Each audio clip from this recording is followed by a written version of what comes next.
en prise de vue réelle, j'aurais pleuré tout le long.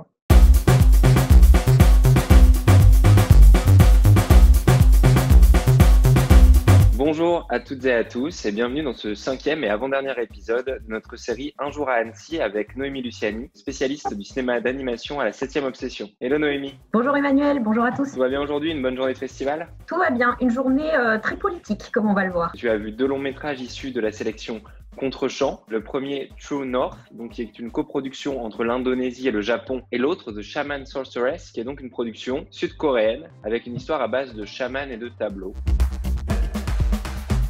C'est un travail qui est très particulier, c'est un long métrage de fiction, mais qui a une ambition documentaire avec une matière première documentaire. Le réalisateur, Eiji Han Shimizu, qui est d'origine coréenne mais qui est né au Japon, a commencé au début des années 2010 à récolter des témoignages de gens qui étaient des rescapés de ces camps de travail et il a élaboré une histoire de fiction à partir de ces témoignages. Est-ce qu'il se place autour d'un protagoniste principal ou est-ce que c'est plein de petites histoires qui vont se chevaucher de chroniques? Alors il suit l'entrée dans le camp d'une famille et il se focalise en particulier sur les 2 enfants et sur le garçon qui s'appelle Johan. Et en fait, à travers ce passage initiatique qui est quand même très particulier puisque c'est dans l'univers concentrationnaire, on va s'interroger de manière plus vive parce que c'est au travers de très jeunes yeux sur notamment les questions de la survie, les questions de la morale. Est-ce qu'il est possible de concilier les deux? Est-ce qu'il est possible de garder une forme de vertu à l'intérieur de ce système qui relève de l'enfer au quotidien? Alors moi, ça me fait un peu penser à Funan sur le régime des Khmers rouges, donc quand l'animation se veut politique sur des sujets extrêmement durs et des passages de l'histoire extrêmement violents. Là, comment l'animation vient un peu servir le sujet des camps de travail? C'est mon cas de conscience vis-à-vis de ce film, c'est-à-dire que je trouve que c'est un film qui est fort dans son ensemble et cependant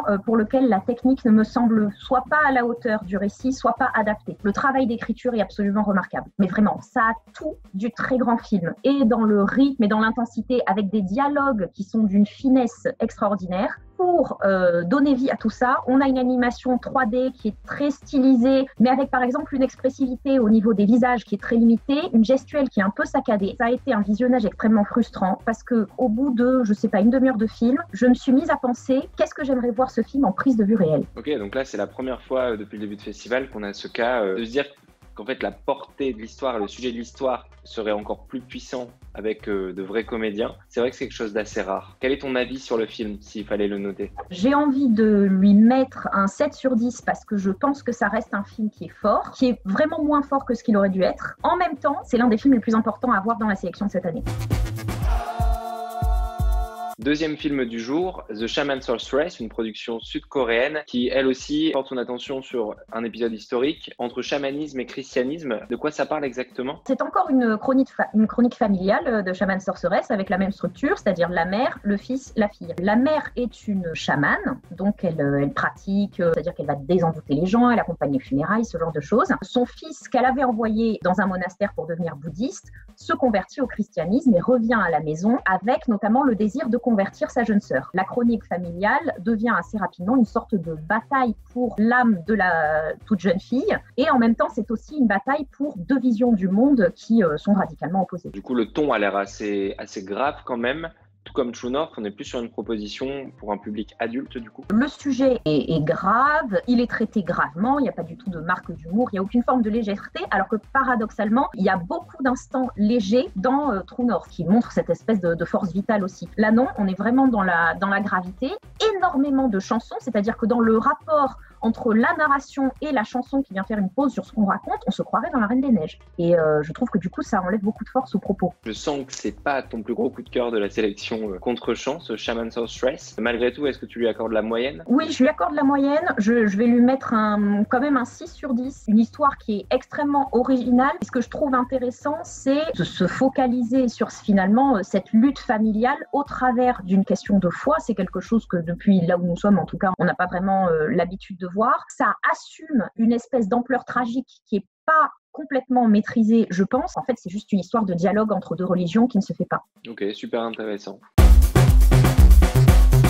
T'as vu un court aussi aujourd'hui? Je me suis tournée vers la section jeune public dans les courts-métrages. Et là, j'ai trouvé un tout petit film de moins de 3 minutes, un film français de Isis Le Terrier qui s'appelle Nature. Hier, on avait parlé d'animation traditionnelle avec des marionnettes et de l'image par image qui n'était pas du tout pour les enfants. Là, c'est la même technique, mais complètement à destination même des plus petits. Il n'y a même pas besoin de comprendre le texte. Et donc, ça montre la nature qui s'éveille avec un anthropomorphisme que je trouve très léger. On va avoir un gros caillou tout rond, on lui a fait une moustache en collant du lichen dessus. Et donc, on voit tout ça qui s'anime sous forme d'une petite chanson avec des effets de lumière. Ça fait un peu comme la lumière qui passe au travers des branches. Enfin, c'est extrêmement gracieux, bienfaisant. Et c'est vrai que ça m'a offert une rêverie bien méritée après ces 2 longs métrages qui étaient tout de même assez intenses émotionnellement. Et du coup, qu'est-ce que tu regardes demain? Bon, il n'y a pas vraiment de surprise puisqu'il n'y a plus que 2 films en compétition, mais dis-nous. Un film qui est l'autre film russe de la compétition officielle, The Nose The Conspiracy of Maverick, et un film dans la section contre-champ qui est un film letton et norvégien qui s'appelle My Favorite War. Dont les échos sont très bons. Alors,